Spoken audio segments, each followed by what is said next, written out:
This biryani and chicken চাপ disappointed আস very well, কারণ আমরা এই রেস্টুরেন্টটা থেকে একটু বেশি আশা করেছিলাম। হ্যালো সবাইকে, আমি রাজীব, তোমাদের নতুন একটা ভিডিওয় স্বাগত।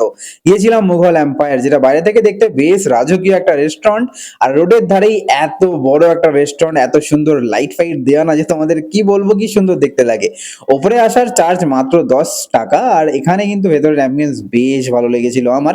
বাট হ্যাঁ, একটু হাইজেন মেনটেন ওরা করতেই পারে। আর যাই হোক, একটু অপরিষ্কার লেগেছিল। মেনুতে দাম ঠিকঠাকই ছিল। আমরা নিয়েছিলাম হচ্ছে তন্দুরি রুটি, বিরিয়ানি, চিকেন চাপ। তো রুটির কোয়ালিটি ভালো ছিল, চিকেন চাপের তেলটা অনেকটা বেশি ছিল, একটু বেশি অয়েলি ছিল। তবে হ্যাঁ, চিকেনের কোয়ালিটিটা আমার বেশ ভালো লেগেছে, গ্রেভির স্ট্রাকচারটাও ভালো, বাট ওই যে বললাম একটু বেশি তেল। তবে হ্যাঁ, তন্দুরি রুটির সঙ্গে আমার মোটামুটি ভালোই লেগেছে, খারাপ খুব একটা বলা যাবে না। হ্যাঁ, চিকেনের টেস্টটা কিন্তু মেনশন করা উচিত যে সত্যিই ভালো ছিল। বিরিয়ানিতে অপশন এখানে অনেক রকম ছিল, যেমন তোমরা ব্রয়লার, কক ইত্যাদির মধ্যে তোমরা বাছতে পারো কোনটা খাবে। বাট তখন ব্রয়লার অপশন ছিল, তাই ব্রয়লার নিয়েছিলাম। কক তখন অ্যাভেলেবেল ছিল না। খেতে ভালো ছিল, একটু ভাবছিলাম কেমন টেস্ট বলবো। তবে হ্যাঁ, ভালো, একটু মশলাদার। তবে গরম গরম খেলে ব্যাপারটা একটু ভালো লাগতো হয়তো। আমরা খেয়েছিলাম ঠান্ডা, কারণ আমরা তন্দুরি রুটিটা আগেই শেষ করেছিলাম।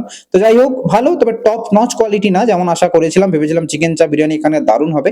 অ্যাম্বিয়েন্স ভালো, খাওয়া দাওয়া ভালো, বাট হ্যাঁ, একটু বেশি ভালো হতে পারতো। নিচে খেলে তোমরা অমন অ্যাম্বিয়েন্সে খেতে পারবে। আর তোমরা কে কে গেছো এখানে আমাকে জানিও, আর এখানে তোমরা কোনটা ট্রাই করেছো?